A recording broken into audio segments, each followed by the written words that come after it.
Are we live, Ann? Okay, I'm going to assume we are. Hi, everybody. I'm Mike Kiniry, a radio producer and host here at WGCU Public Media. We're really happy to be partnering with the Fort Myers nonprofit My Autism Connection for this evening's screening of 3 stories from the Life Autistic. It's a documentary created by Iowa PBS. The full documentary shares the personal stories of Iowans with autism and explores successes and challenges at different stages in their lives. You can watch it in its entirety online at iowapbs.org/lifeautistic. That's all one word. We'll provide attendees with a link to that afterwards. We're going to play those 3 segments here in a few minutes, but first I want to quickly introduce our guests for the discussion that's going to follow. Sandra Worth is founder and executive director of My Autism Connection. Sandra, thanks for being here this evening. Thank you for having us. Kelsey Holder is program coordinator at MAC. Kelsey, welcome. Hi, thank you so much. And we're joined by 3 MAC members. Jennifer R., hi there, how are you? Good. Nice to meet you. And also Robbie S., nice to talk to you again, Robbie. Robbie might be on mute. Jump back in if you are, Robbie. And Jordan C., thank you so much for doing this. We really appreciate it. Hey, how are you? Are you there, Robbie? Yeah, I'm here. Sorry for that. That's okay. Nice to talk to you again, Robbie, and to be able to see you this time. This type of Zoom that we're on means that you can only see and hear us, and so we can't see or hear you out there, the people who are attending. But if you would like to ask a question at any time, just use the Q&A function at the bottom of the screen. It'll pop up, and we will be able to see it. And now, without further ado, we're going to run these 3 segments of the Iowa PBS documentary, The Life Autistic. The whole thing will run about 30 minutes in all, and then we'll talk. And thank you all again for being with us this evening.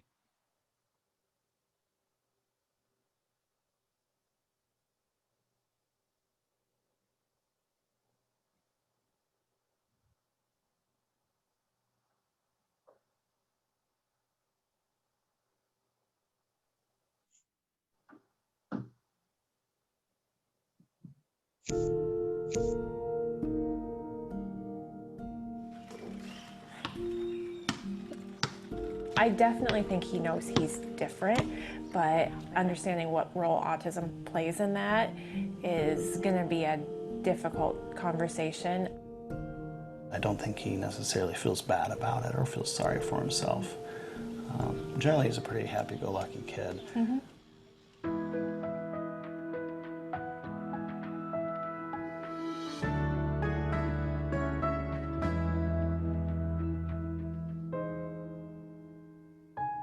Kids, even before a year, start to babble, and Brandon didn't even babble. He was just silent unless he cried.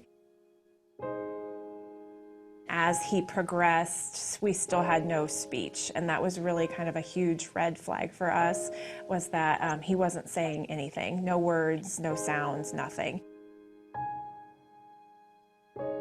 In the meantime, we were having some more tantrums and really difficult behavior. He was difficult to take out in public. We kept adding therapies, and so we started with speech, and then we added OT, occupational therapy, and then we added feeding therapy, yes, and then we added the Children's Autism Project here. So for a time, he was essentially doing 4 different therapies. But there comes a time where we can't do it all anymore, and we have 2 other kids who are now in activities. Carter plays basketball, Jana does dance, and there's a lot of guilt where, am I doing enough? And trying to balance all 3 of them at the same time.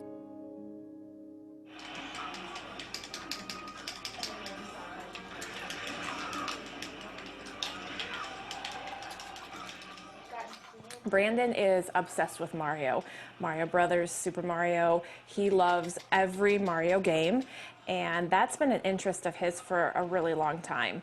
And if we let Brandon, he would play video games all day, every day. And so we work on rotating different activities throughout our day so that he gets some time with the electronics, but then also has time to go outside or read or cut paper or some of the other things that he likes to do. Let's do some scooter. Does that sound like a plan? Yeah?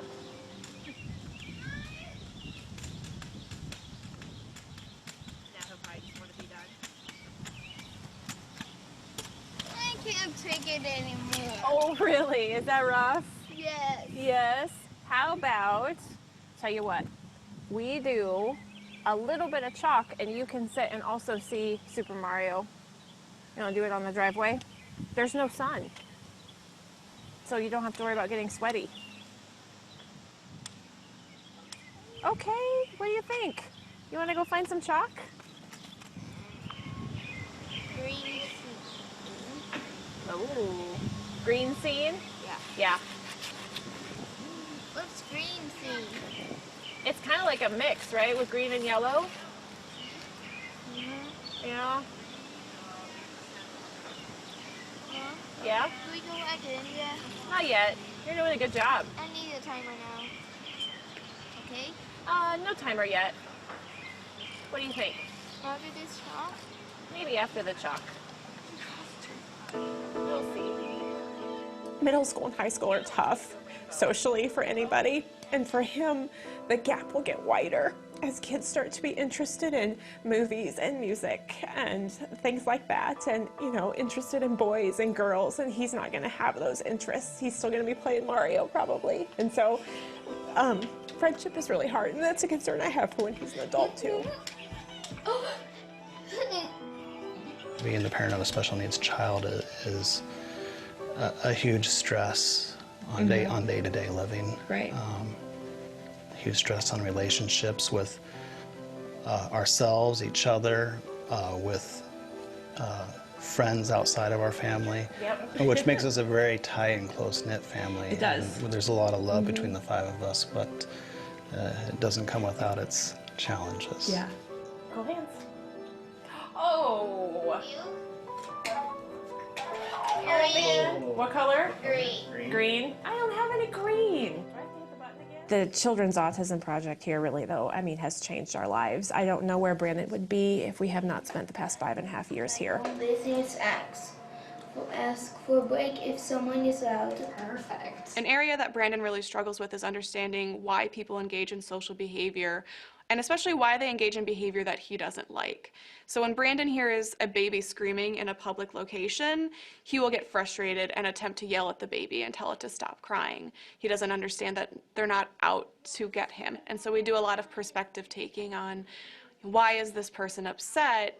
How is your behavior impacting them? My name is Brandon. I like to play the Wii. Brandon's pretty famous right now for saying it's no big deal whenever something happens, and that's something that we taught him to cope with those challenges. Every year I think we push Brandon on some phobia and some fear, and he always comes out on top. You're going to lose. Do you think you can do that with decimals? Let's go ahead and do this problem today, please. How do we say that first number? 32 and 1/10 times 8. tenths. Good job. All right. I am Brandon's general education teacher. He's in my classroom 80% of the time. 20% of the time he's in special education. He really loves math, anything on the computer. I could see him just continuing his love for computers and just being a whiz on the computer. He's a very good speller. He's a very good reader. It's the comprehension side of reading that is a little more difficult, especially as books are getting more challenging and there's a lot more inferring. But my expectations for him in the classroom are just like everyone else's, and he really rises to the challenge.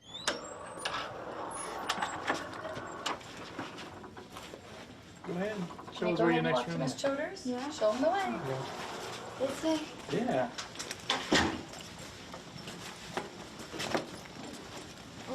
Okay. Yeah.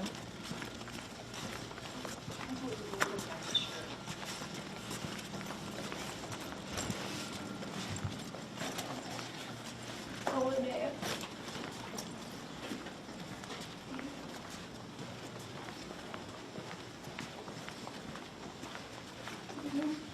And right here. Okay.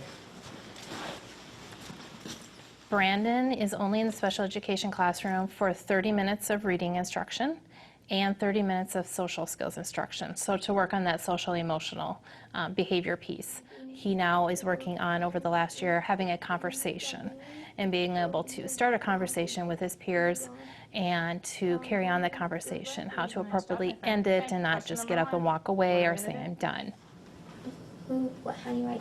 We're going to highlight. You got it. Great. Brandon's the only student I've ever had in 22 years to start from kindergarten through 5th grade. He's grown a lot from this little kiddo that didn't talk a whole lot, just trying to get him to work and stuff, and then to this guy who now he talks and he'll have a conversation with you and he'll ask you questions, greets you every morning. It'll be amazing to watch him over the next 7 years to see what he does for 6th through 12th grade. Maybe 3, depending on the weather. We know he's going to have limitations. We just don't know, obviously, what all those will be. And long term, what happens when we're gone? What will he do once we're not around anymore? That also makes me emotional. That's what keeps me up at night, is what happens when we're gone. He has 2 amazing siblings, but that's a lot of pressure to put on a sibling too. So we want Brandon to be as independent as possible. Being very good.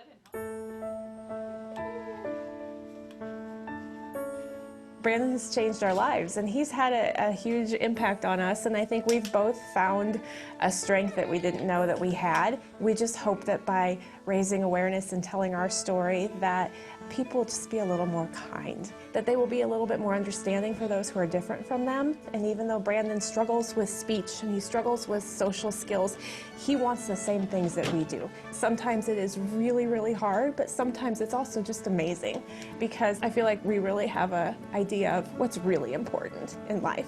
And sometimes it's not all that superficial stuff. And if people could understand that, then I guess we've done our job. Is it done?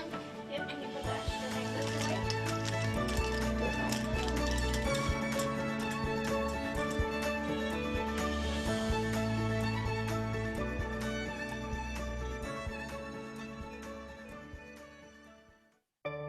This program is part of the Move to Include initiative, made possible with support from the Corporation for Public Broadcasting, a private corporation funded by the American people.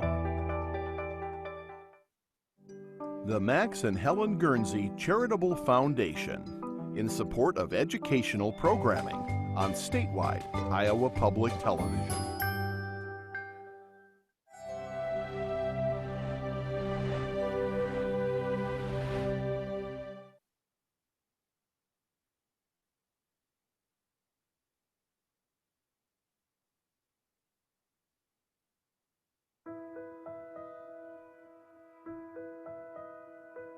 When I walk barefoot, I take in the sensations of the earth, like the grass, rocks, and dirt, because when you walk barefoot, you actually receive positive energy from the ground, and it helps calm you down, and it relieves the stress of day-to-day life.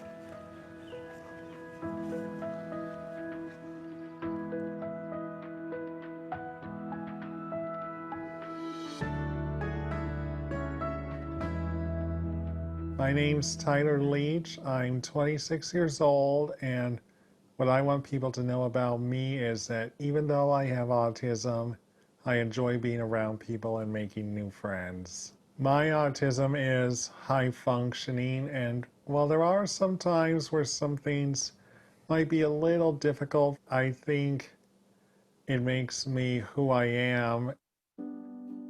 Tyler was diagnosed when he was 22 months old, and he was developing normally with his milestones, and all of a sudden I noticed that he wasn't talking anymore, wasn't even saying mama.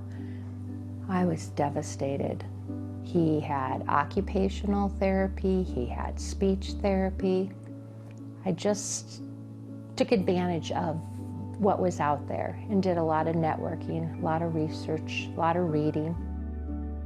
Some of the challenges that I have faced were difficulty being in areas with loud noise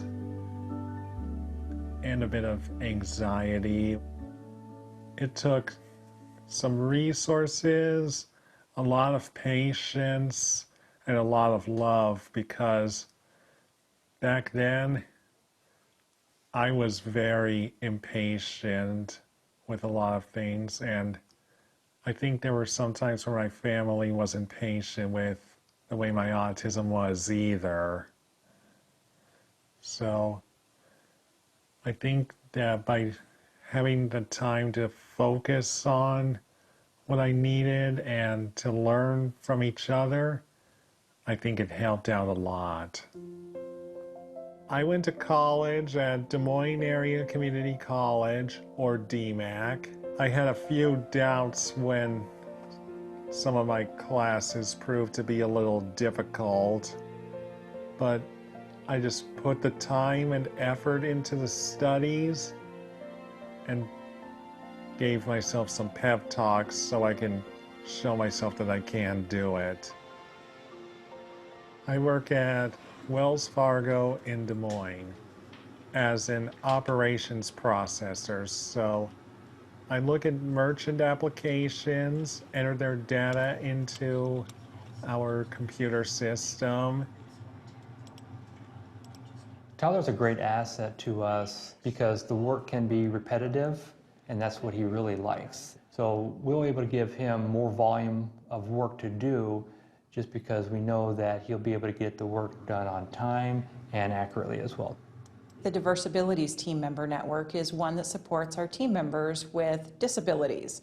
Tyler engages in our team member network as a member. And so we'll have him invited into colleges or into other speaking environments, and he might be scared to death to do it, and he always says yes to the opportunity to be able to learn and grow.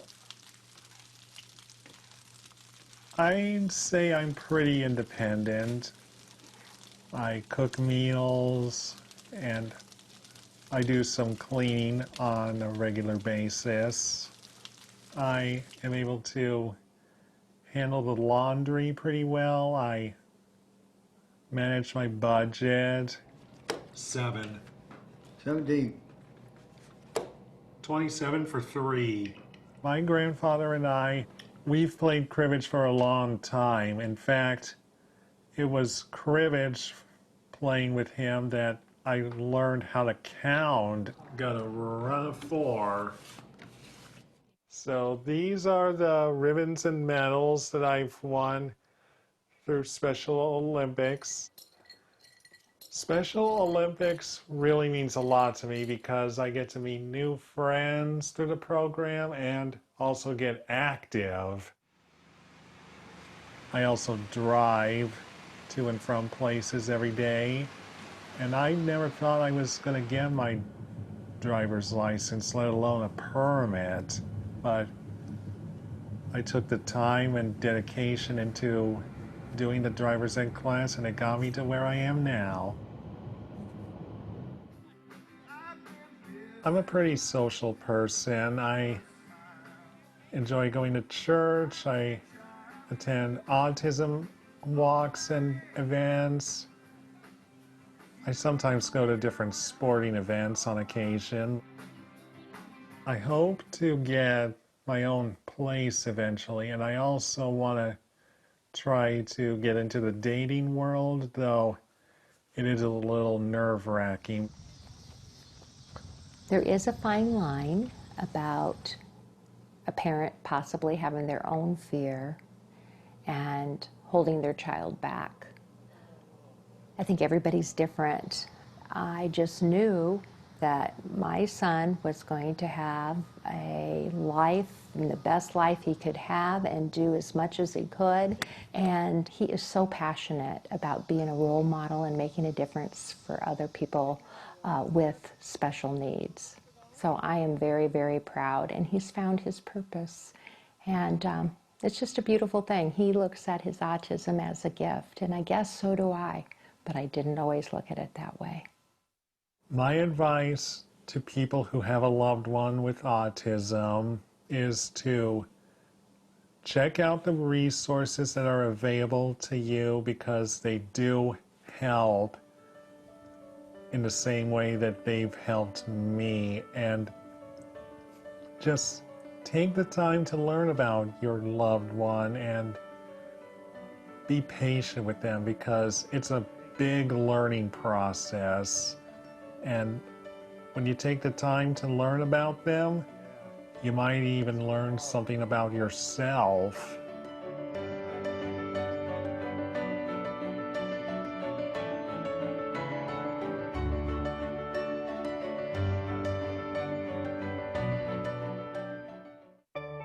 This program is part of the Move to Include initiative, made possible with support from the Corporation for Public Broadcasting, a private corporation funded by the American people.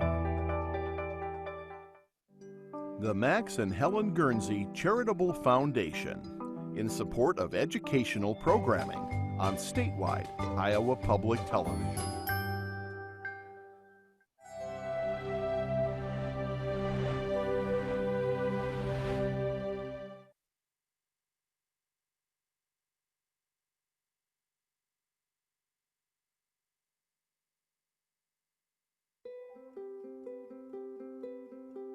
I was in my 40s and I was single. I basically wanted to find somebody before I died, you know. I didn't want to die lonely, so I ran across this person named Margot Mouse, and we started emailing back and forth, and about 10 years ago this weekend, we had our first date, and I knew my life would be changed forever.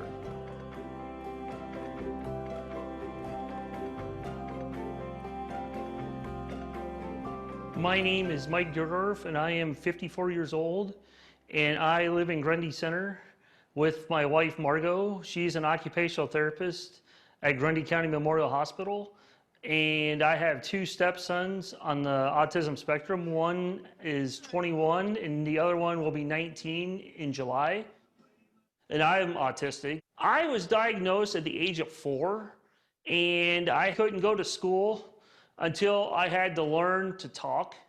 This was back in 1969 when the ratio was 1 in 10,000. Hardly anybody knew what autism was, but I was one of those 10,000. Thankfully, I was able to start talking, and then I was able to go to kindergarten, and I was just integrated, and I graduated on time, and here I am today. I did speech therapy at the University of Iowa Hospitals and Clinics. So naturally, that's Hawkeye country out there. First down. I always have been a fan, and I always will be. Yes! Hawkeye football is probably my favorite. I can't go to football games or that because it's just too overwhelming for me. So just various situations, or if everybody's talking at one time, that kind of gets a little challenging too, and I may not react appropriately. I'm kind of a homebody in that regard. Another thing too is sudden change. That's something I'm not real comfortable with. I'm getting better at handling it, but it's still something I'm not real comfortable with. Getting married was obviously a big achievement. I'm very proud to be married and love my wife a ton. Something that I think that helps in our relationship is that inherently I also know what's going to stress him out. He likes the routines, and actually it's kind of a calming force in our household because I'm much more spontaneous. He's very steady in his demeanor, and so that really works well with the boys because they know that they can depend upon him. They both know that he would go to the ends of the earth for them. I would say the successes I've had as a parent is I know what they're going through. Yeah, there's a couple steps here, so be careful. Both boy or young men now are on the spectrum. Got it working? Yep, it ran about 10 minutes ago, so it should run again. Okay. It can be a challenge, but it's also very rewarding to see not only our relationship grow, but watching Alex and Drew grow more and more, not only physically, but socially and psychologically in that. It's just amazing to watch them grow up. I've been with Drew over half his life now. I didn't think we would be really that tight when we first started, but boy, we're pretty tight. It's time for the alphabet show, Boosie. The reason why we can't do this interview actually in our home is because if we were trying to do this at home, it would be intermingled with Drew saying, shh, no talk, no talk, no talk is over. It's done, it's closed. You can draw it on your board? That's one of your favorite things to draw. Oh, nice. So with Drew, a lot of things get to be closed if they're not what he wants. What about Cookie Monster singing?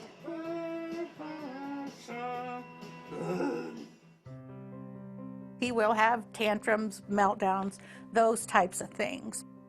That's not to say that there aren't wonderful celebrations of the things that he can do. Oh, that's a good job singing.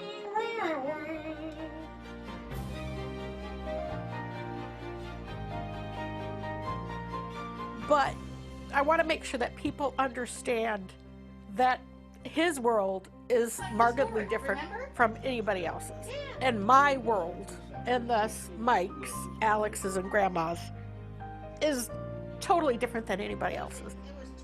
You know, autism isn't just a diagnosis. It's not just this problem. It's not that problem. It really is, it totally overtakes your world. In some ways good, in some ways bad. Alex, who's now 21, he's a little bit higher functioning. So Alex sees this work ethic with Mike. I have a job, I go every day, this is what we do, you know, and it's worked out really well because he's been a really great role model. I commute to Cedar Falls every day. I work at a place called Talk to Me Technologies, and it's about a 30-mile commute, about 40 minutes to get from home to work. Talk to Me Technologies is a mid-sized company. What we do is provide speech devices for people with complex communication needs. Mike has been here about 1.5 years now. Mike's position is manufacturing associate. His main key job responsibility is to disinfect the devices that we manufacture. I usually go through maybe between 10 and 15 a day, depending on our workload. I usually have enough work to do all day. If they come in for a repair or if they come back from a trial or a loan before they can go to the next person. He manufactures different components for our devices and then also general office duties as well. Mike is incredibly detail-oriented. He has a drive to do the best that he can and really helps us serve as many clients as we can just by being so meticulous in what he does. Really, the only accommodation that we have for him is he does have a door on his work area where he spends most of his time because sometimes the environment does get a little loud. So he can choose day to day or hour to hour if he needs to shut that door and have a little more quiet. Mike came to the company with goals set out, trying to help other people with the same diagnosis that he has in the autism community. Makes me feel really good when I go home at night saying, hey, I helped another person gain their communication, and it makes me feel proud to be here. I am an autism advocate here in the state of Iowa, and I've been doing this since 2013. And my main goal right now is to talk to law enforcement people and safety people. If you hear a child say, child with autism missing, I would check the water every single time. And for businesses, because hiring autistic people, I feel, is a good idea, and not enough autistic people are employed. And there's a lot of talent in our community that hasn't been tapped into. And what I do is I talk to businesses about why hiring a person on the spectrum would be a good fit for their company. I think a common misnomer that people think about autism is they're not very smart, and that is not true.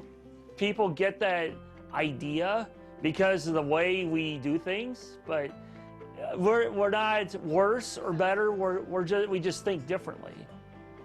Autism is Mike, a great dad, working, has a great job, goes to work every single day. Autism is my brother, who is beyond brilliant.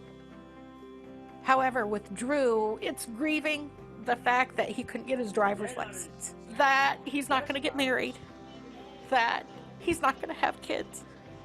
That is autism. Autism is anywhere in between. So it really is a spectrum. If you've met one person with autism, you've met one person with autism. Because it's such a varying spectrum. And I kind of compare autism to snowflakes. No two people are exactly alike.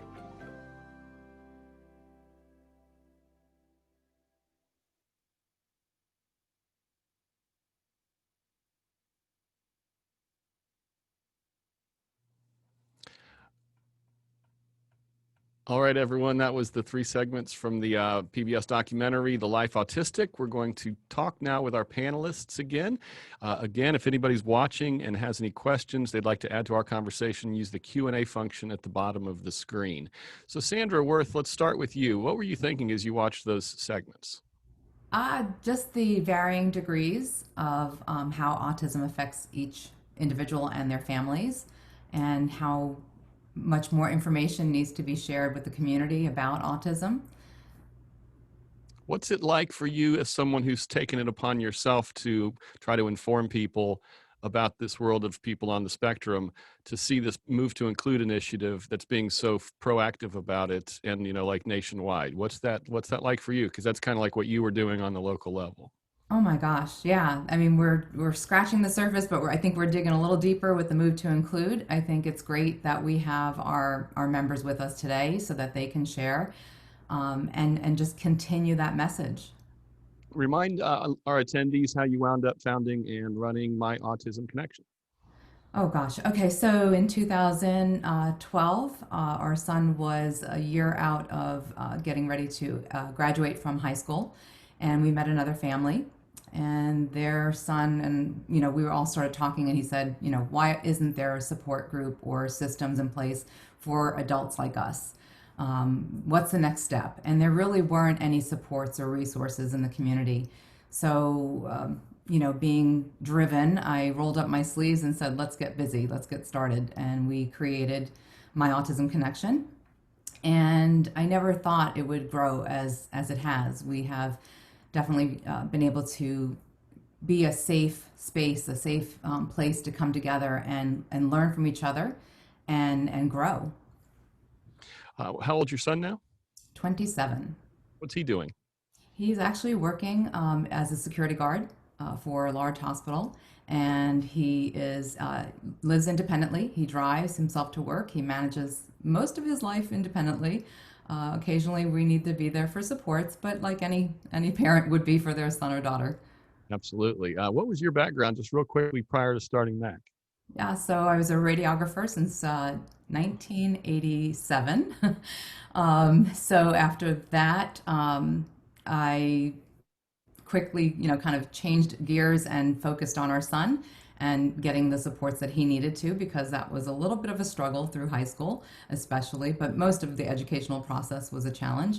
But once I started going into that route, I actually went and had my Autism Certification completed, and I maintained that. I've started a new podcast, so I've kind of dabbled into different things, but I'm also an advocate, so an educational advocate. Most people watching probably know what this is, but just what's your real quick, what is MAC? Like if you were meeting somebody for the first time and you wanted to describe it, how would you do that? Okay, so My Autism Connection, being a nonprofit, supports autistic adults 18 to 50 to learn skills towards independence. So we take them from dependence to independence and build those healthy relationships within their community that they live in. Okay. Just real quick before we pivot to Kelsey, the segment with Mike there at the end said that back in 1969, it was like 1 in 10,000 kids, and these days it's more like 1 in less than 100 kids. Do you have any sense whether we know if that's because we understand it better or because it's more prevalent?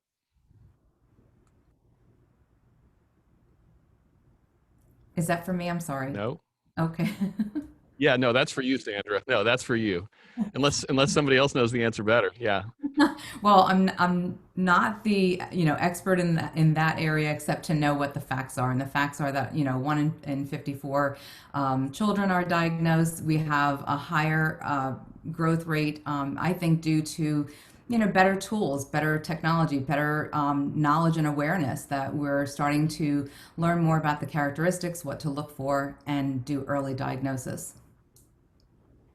Okay. Yeah, I was just wondering if back in the past, some kids just they just thought they behaved differently. They didn't really know what to call it or anything like that. And now I guess people do, and that hopefully helps with early intervention and making changes through people's lives, right? Well, yeah, and currently, just so you know, there's over 5 million adults that are not quite getting all the supports and services because the funding isn't there to recognize the adults that need those supports in place. Gotcha. And that's Kelsey, just I want to bring you in now. Kelsey, what's your title there? Your program coordinator, is that right? Correct, yes. Yeah, so basically, How long you been there? well, it was kind of a long process, actually. I didn't necessarily plan, to be in this world exactly. I started off in an FGCU class, and I had to do a volunteer project. And then that turned into an internship, which then turned into becoming the office administrator, which then turned into now becoming the program coordinator. So that's been over a process since April 2019, I want to say. And was this something that you thought you were going to be going into, or did you just wind up here because of those chain of events? Well, I like that question because I didn't necessarily plan to be in this position, but I knew for a while that the field of psychology was where I kind of belonged and what I was really interested in. But I was really open with where that was going to take me career-wise. The only thing I knew was that I really wanted to help people. So when I was looking for a community partner to work with for that project, and I saw My Autism Connection and how they were working with adults and no one else really was, and that they were very, into empowerment for the autism community, that's when I chose to work with them. And then everything else kind of fell in place. So no, it definitely was not planned. Okay. I started here as an intern too, so you never know. So Sandra gave us sort of just the one sentence definition. Can you just talk some about some of the workshops and programs and the interactions that you do there? Sure. So at MAC, we offer opportunities for social engagement, skill building, and career development. And when we say skill building, that could be anything that involves the members honing in on a new skill. So we offer presentations and lessons from professionals, and if they're focusing on a skill, for example, last week we had a speech and language pathologist who led a lesson on communication. And we've done many other lessons on budgeting. We've had yoga classes, lessons on self-care, drawing classes, and the list kind of just really goes on. For career development, we love to have businesses and facilities talk to the group about what it's like to work there and even show us around and give us what we call a virtual tour. We've had virtual tours of veterinarian clinics, cafes, warehouses where products are made. And it's really inspiring to see behind the scenes and hear the stories of those in their specific fields. And we've even had Q&As with professionals, and with that we've welcomed entrepreneurs, YouTubers, video game developers, and more, just to talk with the members and how they got their start and how they can do it too. The social engagement part is entrenched everywhere throughout everything that we do. However, we do have activities that are just fun and meant to be a way to hang out and come together. And those are usually like game nights, movie nights, ice cream socials, and we have holiday parties coming up so that they can really focus on building those friendships. We got a question from Craig Price. I'm going to direct this back to you, Sandra, and I'm not sure if you'll be able to answer it or not, but give it a shot. And if Kelsey, if you can chime in if you need to, that's great. What suggestions do you have for parents who are dealing with the public school system trying to advocate for their children with sensory issues now at home learning? Because he says they're not taking their needs seriously because they're at home and not at the school, I guess. So that's part of the advocacy hat that I wear because I feel like we do need to empower families to know what their, what the right question is to ask. The old adage is if you don't ask the right question, you won't get the right answer. So we want to make sure that we're empowering the families to know what to ask for specifically, because there are rules and they have to, guidelines that they have to follow. and anything that we find as a resource. So, for example, the partners that we, have created within our community, if they have a resource or they have helpful supports in place, we can pair families with those resources and help them to discover more and infuse some of that into maybe an IEP meeting, documentation, support systems within the school, or whether it's at home or in the classroom itself. Okay. Another quick follow-up question before we get a little further down the road. How can employers ensure they're being inclusive in their hiring practices? What local resources are available for employers to make sure they're doing that, as well as they can? You want me to take that one? Yes, please. Okay, so that's still a process that needs to be, worked on some more. I think that we're, just slowly touching on that. There are some interagency boards and committees, let's say, that work towards communicating with employers the incentives that have been in place for many years for employers to hire individuals with disabilities. And really on our end for MAC, it's all about educating the community. And I think when we do our career experiences and tours and meet potential businesses, just to maybe tour with them, we also are educating them that our members, that our individuals are very talented and capable of being employed in these different environments. So I think that there's a combination of efforts where it's, educating the employer, educating the community, and then educating and growing the skills that our members have. And once we develop those, we can help them to achieve their goals of being employed in these different areas. Ultimately, though, it's going to take employers to sort of be mindful and proactive about that, right? Yes, and I've had conversations in those arenas as well with advocacy to help them kind of see the potential with those small little accommodations that might need to be met. Okay, we're going to pivot now to our MAC members. I've got some questions for you three. We'll work through them together. Jennifer, Robbie, and Jordan. I'm going to ask each question and have you take turns answering them, and we'll go in that order. So it'll be Jennifer, Robbie, Jordan, Jennifer, Robbie, Jordan, unless it doesn't go in that way because we start talking. That'll be fine too. So I'm going to ask each of you those questions. Again, if anybody watching has any questions they'd like us to talk about, use the Q&A function at the bottom of the screen. So Jennifer, let's start with you. When were you diagnosed as being on the spectrum? How old were you? Oh, yes. For me, it happened a little bit later in life because girls on the autism spectrum were diagnosed a little bit later. For me, I was at 24 about a year and a half ago. And during that time, it was like a whole process to kind of get that going. So, yeah. I'm going to double up on the questions here, but we'll keep that same order. What do you remember about that time? And did it, clarify something for you, or what do you remember about that? It was during that time I kind of met basically the life achievements, like what have you, like, oh, you attend college, you learn how to drive, like learn how to live independently. But for me, it was kind of like things didn't quite click, or I thought things would click, like, oh, I did everything that I need to do. Maybe things will fall into place. But for me, it was like that communication that didn't just like magically happen. So I was like, what gives? What's going on?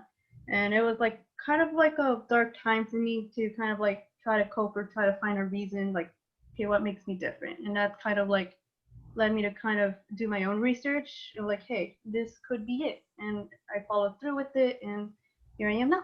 So, yeah. Huh. Okay, Robbie, let's pivot to you. So how old were you when you were diagnosed as being on the spectrum? I believe I was 13 when I was diagnosed. I was in middle school. So yeah, I was definitely 13. How old are you now? 30. Okay. Do you remember, that was a long time ago. Do you remember much about, when that happened and, when your parents first told you, or however that sort of unfolded? Very faintly, like, very faintly, like it was such a long time ago. Understood. Okay. And then let's now turn to Jordan. What about you? How old were you? I'm not, I hope you can hear me over this rain. I'm not sure. I want to believe I was 16, definitely in high school, I think. In your how old? 6 now. Okay. And so do you remember anything about that time and sort of, that new understanding? At the time, exactly after, I kind of, I guess, ignored it. It didn't really, I guess this sounds kind of weird, but it didn't matter to me. It didn't change anything. But as time went on, it just made so much sense about why stuff happened to me, what I did and all. Did learning that make things help? Did that help in some way? I guess you kind of just answered that. You kind of said as things developed, it made things make sense. It definitely helped my parents, that's for sure. What do you mean by that? I mean, like I said, it just made things make more sense to me. Yeah. Okay, I understand. Jennifer, let's go back to you. How well did you understand what it meant? And I guess you were 24, so you probably understood pretty well what it meant. And what would you say to that?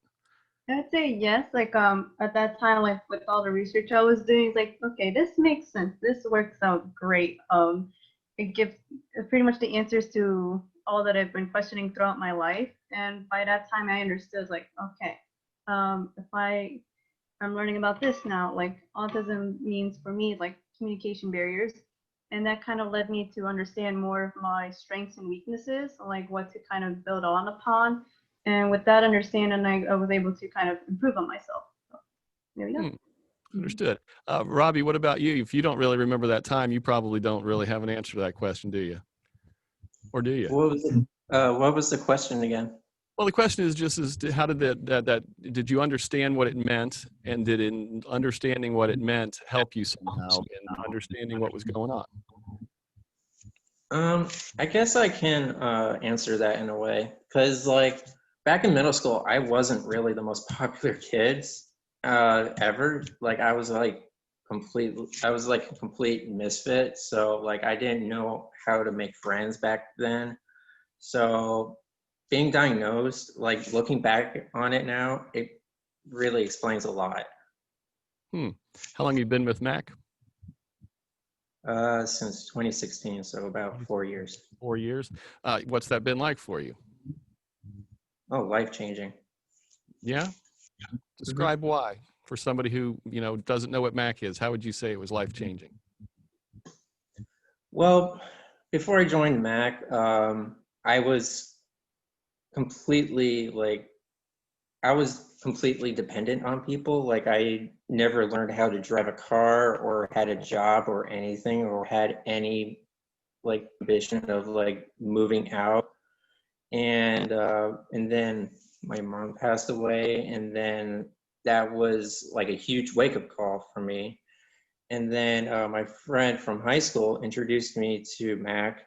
And and then I joined one of the meetings, and this was back when it was like a very small group, like 10, 15 people. And I stayed in the group, and now as a result, I have learned how to drive a car. I have a job now that I've been working for well over 2 years. Well, I don't know about this year because we all know why. But and now I'm trying to save money to move out. Jennifer, when did you first get hooked up with Mac? Let me think, about April of last year, so a year and a half ago. So okay. And how old are you? I'm 25 now. Yeah. Okay. How did you find Mac, or how did Mac find you? Oh, I found Mac like it was like shortly a little bit after my diagnosis. I was like, okay, how can I find people who are just like me? And at that time, the psychologist was we were kind of looking through like, okay, what's out there in Southwest Florida? And then I found Mac. I was like, oh, I could try it out. And I went to the Promising Pathways last year.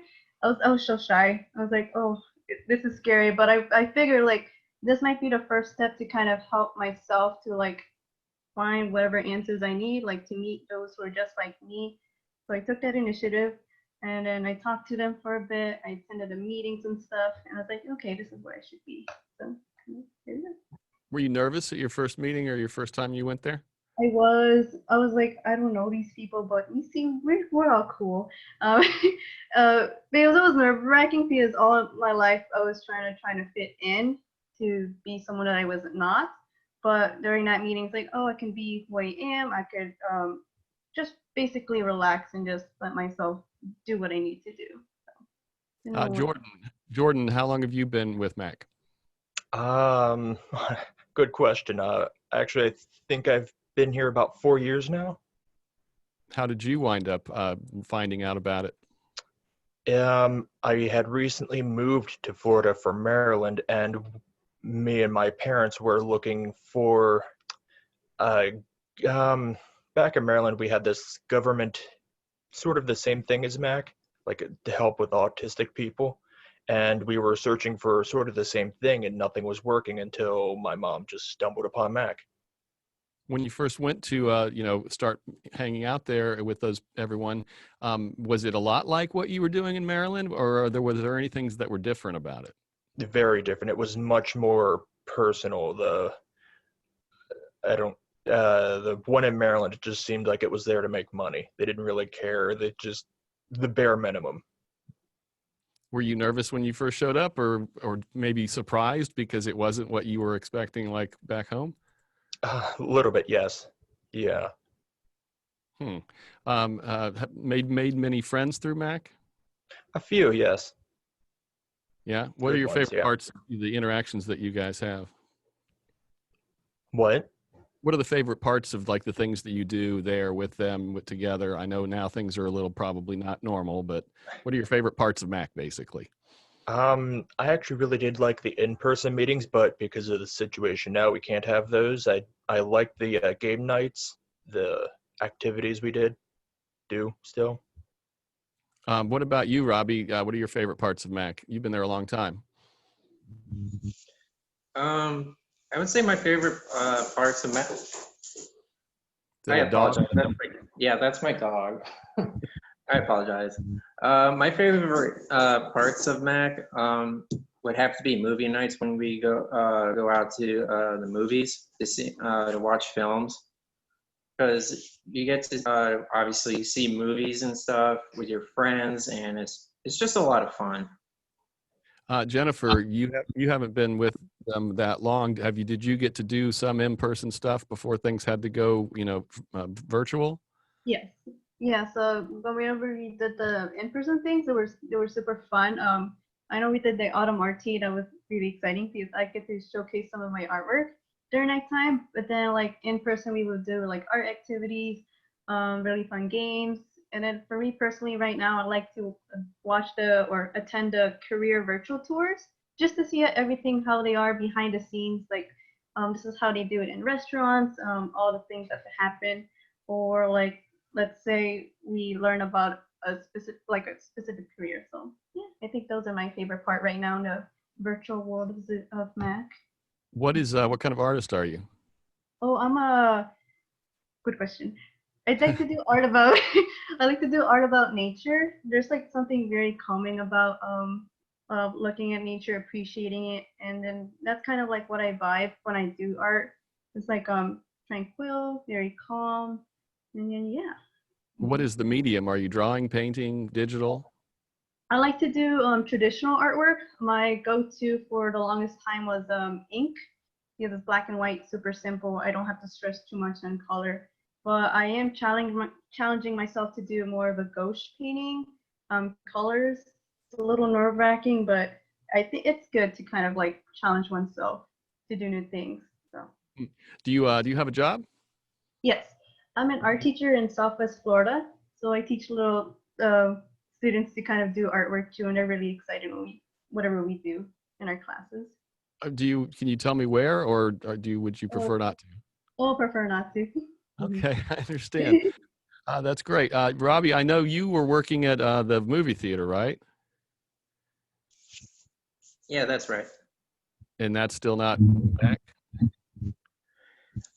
We actually reopened back on the 21st of August, but we had so little business that we unfortunately closed down. So we are, we closed down again, so we are reopening back up probably sometime around Thanksgiving.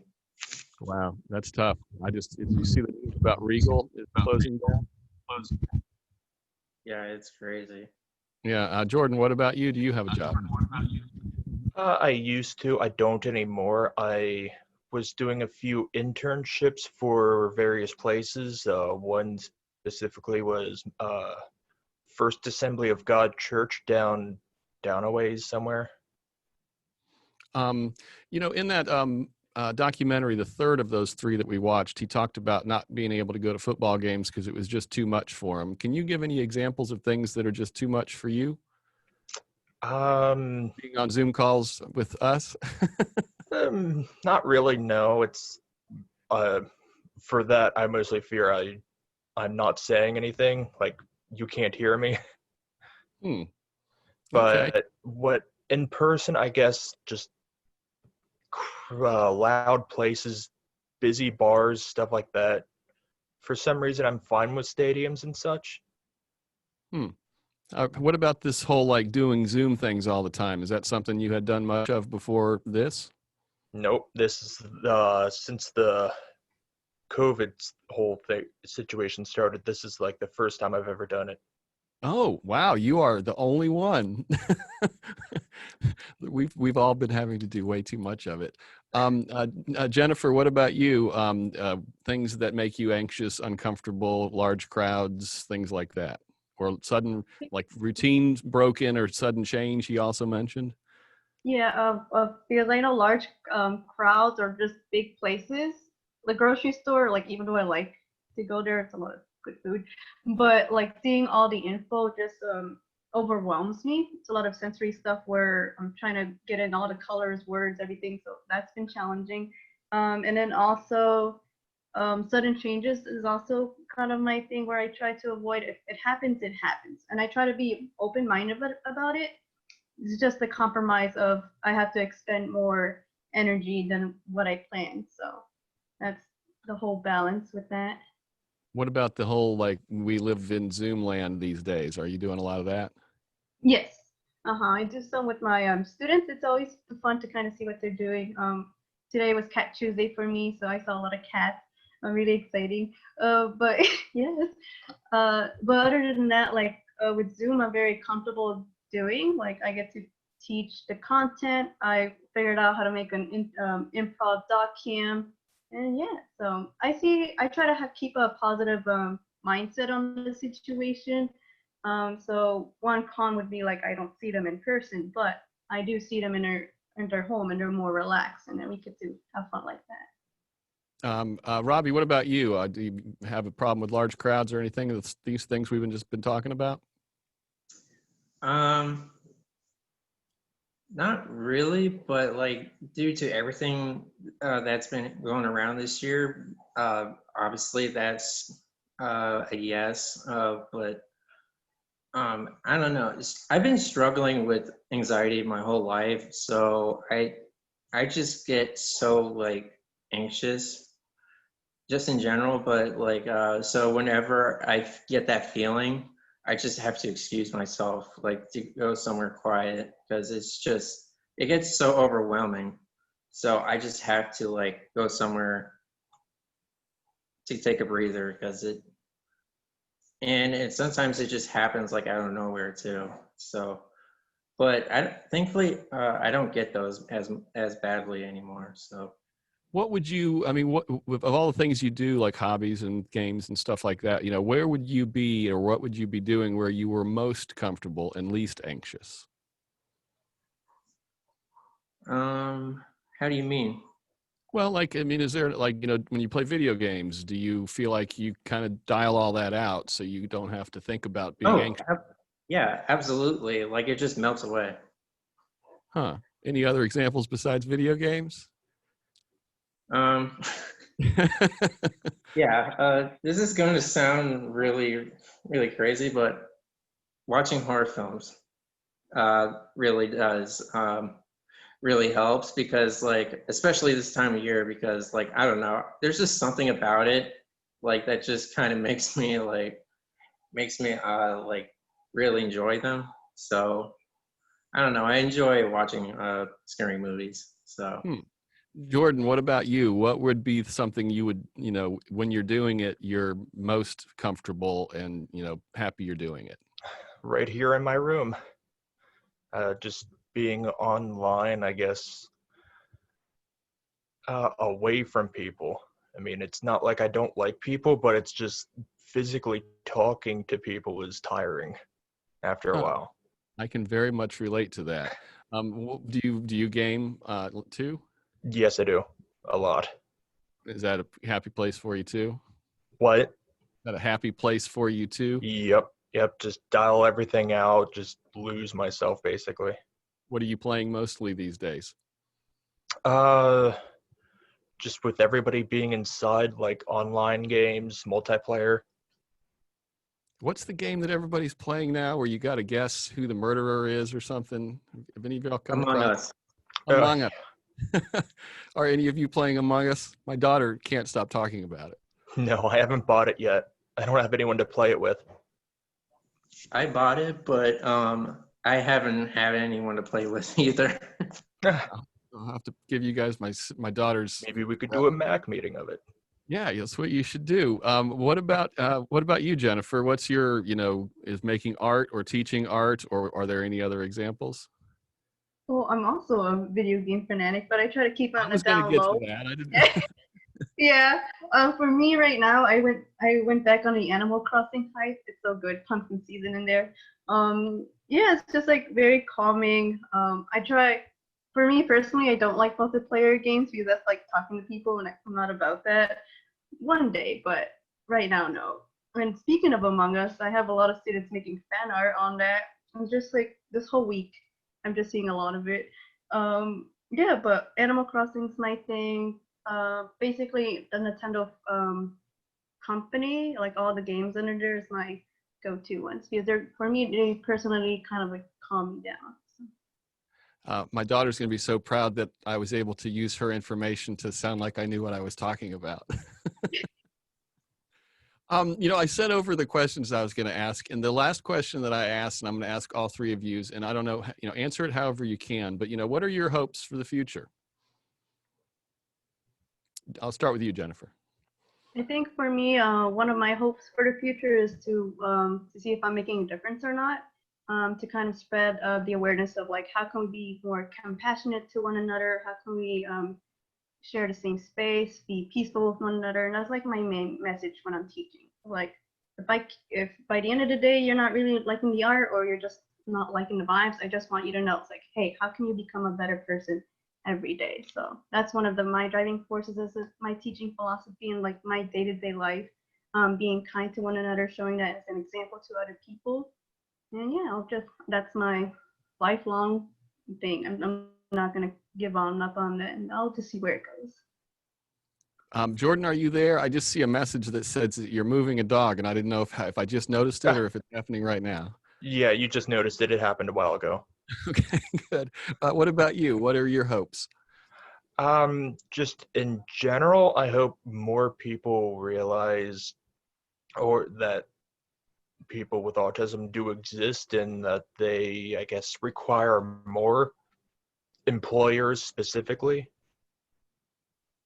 Okay, good answer. And Robbie, what about you? I would say like just like to be more accepting, because like there's more than meets the eye. Because like you'd be very, very surprised how passionate they are. You said you're 30 and you got your diagnosis when you were 13. Are you able to say how maybe perceptions of the people who are around you have changed and maybe hopefully gotten somewhat better over those 17 years in terms of people understanding what autism is, what spectrum means, what Asperger's means, things like that? I think it has changed over the years, and I think it's becoming more accepting. But yeah, sorry, I'm just really, my dog is like really trying to. What's your dog's name? Hazel. Hazel. Got any other pets? Yeah, I have a cat, Lucy. Lucy. Jennifer, do you have any pets? I do. I have a lot. 6 birds, 2 dogs, and 1 cat. It's a zoo here. What are their names? Ooh, all of them. Birds. What? 2 of them we named like after sodas, Pepsi and Fanta.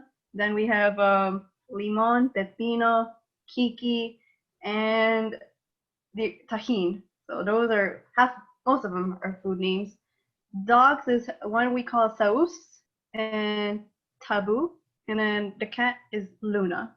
Very basic, but that's all of them. Well done. And Jordan, I know you at least have a dog. What's your dog's name or dogs? Nope. 2 dogs, 2 little Havanese. One is named Scout. He's big, white, fluffy, and the other one is Izzy. She's tiny and brown and loud as heck. I'm sure she could bark and the whole neighborhood would wake up. Okay, well, thank you to you 3 for that conversation. I really have enjoyed talking to all 3 of you. Sandra, I want to bring you and Kelsey back in now, and just sort of re-ask that question that I asked Robbie about, are people's understandings of what it means to be on the spectrum and what the opportunities ought to be, has that gotten better? Are we going in the right direction at least? I think we're in the right direction. I think having these conversations is wonderful. I think the move to include is fantastic to be able to shed light and give opportunity to, have a platform, a place to come together and learn. I think we have a lot more work to do, but it's hopeful. I've got another question that came in actually before the show. How does a parent of a child with autism or an adult living with autism find out about resources like MAC, sensory-friendly events, or occupational therapy? Is there like a one-stop shopping place on the internet where all that could be found? That's a tough question because I think as things change continuously, it's hard to keep up with the maintenance of those resource lists. So even we have that challenge with, we'll have a plethora of resources and then all of a sudden those aren't in existence any longer. So we have to keep better watch, but I know the Center for Autism Related Disabilities card, USF, has been a fantastic resource. They have so many, tools and resources available to families, at least in the state of Florida. So that's been a fantastic, go-to source for us. And I know, it's just conversations. It's sharing of information. I know as a mom, that was the biggest struggle when we were growing up, when we were, journeying through this. And I think, the idea that we tend to keep things to ourselves is just not the way to live. We have to, pay it forward. We have to share with others, and we have to educate one another. Kelsey, do you have any final thoughts to add? We're kind of wrapping it up here. Well, to add to what Sandra was saying too, we get a lot of calls pertaining, to that question about resources. And so if that person is listening that asked that, they can also always call us as well or shoot us an email. We're, constantly sending resources out like that and trying our best to find out what's going on as well. But other than that, thank you for having me. Okay. And just real quick, Sandra, are you completely virtual now? I guess the question I'm trying to ask is if somebody wants to volunteer, or how can an intern get involved? Like, what are the channels for that to happen? Actually, I would pass that back to Kelsey because she is the go-to for all that. Okay, so volunteers or interns, they kind of do different things. So volunteers are more behind the scenes help. Interns are more attending activities with our members and observing and getting to know them and socializing. So if anyone's interested in that, they can shoot me an email at programcoordinator@myautismconnection.net. And yeah, we are always looking for new volunteers, new interns. Okay, well, I don't have any other questions that have come in, so we're going to go ahead and wrap this up. I want to thank everybody for joining us this evening. Thanks to Sandra Worth, founder and executive director of My Autism Connection. Sandra, thank you. Thank you. Thank you for having us, and thank you for the move to include. And thank you to our members. Yeah. Oh, yeah. No, thanks to them especially. Kelsey Holder is program coordinator at MAC. Kelsey, thank you. Thank you so much. This was great. And thank you, Jennifer, Robbie, and Jordan. We really appreciate your time. I enjoyed talking to all three of you. My pleasure. Of course. Great talking to you too. All right. Again, to watch the full version of that documentary, The Life Autistic from Iowa PBS, go to iowapbs.org/lifeautistic. And we'll also send everyone attending a link to that and everything else. And on that note, thank you all. Have a great evening. You too. Bye-bye.